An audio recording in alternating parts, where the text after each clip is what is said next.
Greetings everyone, my name is Soumya Singh. I am intern at UB Advocate under Jeevan Prakash Sir, Advocate on Record, Supreme Court of India, and I would like to thank Jeevan Sir for giving me this wonderful opportunity to make a presentation video on the topic of my choice.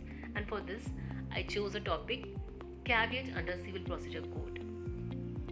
And these are all the contents which I am going to discuss in this video. Introduction. To know when to lodge a caveat or what to do when a caveat against you is lodged or whom will lodge a caveat or who is caveator and its implications, it is very important to understand the concept of caveat. In simple words, a caveat is a right given to a person in civil proceedings to avoid ex parte order or judgments. For example, A is in a relationship with B and the property is only registered in A's name. However, over the last several years, B has contributed towards renovations to the property and maintenance cause. Therefore, B has a caveatable interest in the property. Consequently, B can file a caveat to protect her property on the basis of a resulting or constructive trust. Meaning of caveat. The caveat in Latin means let a person be aware, and in law it may be understood as a notice given asking not to act in a certain manner without informing the person who gave such a notice. Under Civil Procedure Code 1908, the provision of caveat is dealt within section 148A, even though CPC does not define caveat, but in the case of Nirmala Chand vs. Girinder Narayan, the court defined caveat as a warning given by an individual to the court that no order or judgment shall be passed without giving notice or without hearing the caveator. The person who files a caveat is called caveator, and the person who has instituted a suit or is likely to do so is called caveatee. Objectives of caveat. The main objectives of caveat is to ensure that the court does not pass an ex parte order and that the interests of the caveator are protected. In Katil Vyali case, the court held that no caveat can be filed by a total stranger to the suit. Now the question arises, when to lodge the caveat? According to section 148A of Civil Procedure Code, when people apprehend that some cases against them in future are about to be filed in any court of law in any manner, they have a right to lodge a caveat.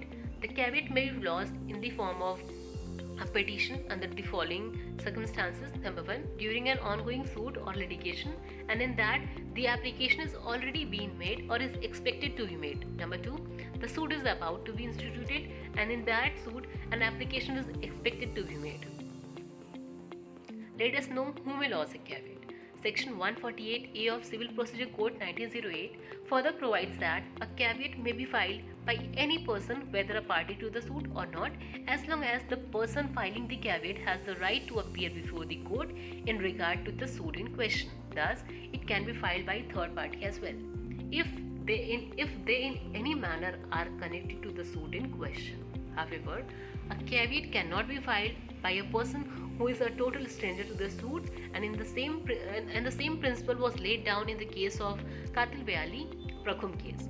To conclude, this clause is substantive in nature and caveat may be lodged by any person claiming a right to appear before the court. Now the question again arises, where can a caveat be lodged? As and when the caveator anticipates some legal proceedings to be filed against him in the near future, he can file a petition for a caveat in any civil court of original jurisdiction, appellate court, high court, as well as Supreme Court. However, in Deepak Khosla vs. Union of India and others, the court held that Section 148A of Civil Procedure Code applies to civil proceedings only, and caveat cannot be made against petition made under the Criminal Procedure Code or petition made under Article 226 of the Indian Constitution. Let us know how to file a caveat.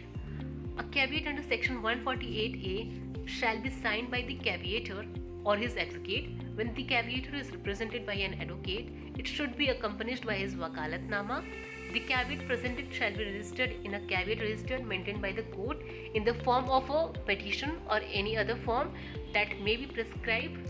The register of a caveat contains date of caveat, name, address of caveator, etc. This I will be discussing further. A caveat is lodged always filed with a copy of postal proof and application explaining the court that a copy of the caveat has been sent to all the parties, and thus the court fees for filing a caveat varies for different courts. It is generally a rupees 100, and the rules and format of the caveat are similar for most of the courts in India. And let us know, what does a caveat contain. A caveat or a notice given to the court that certain actions may not be taken without informing the caveator should contain the following information. Number 1, name of the caveator. Number 2, address of the caveator where the notice would be sent.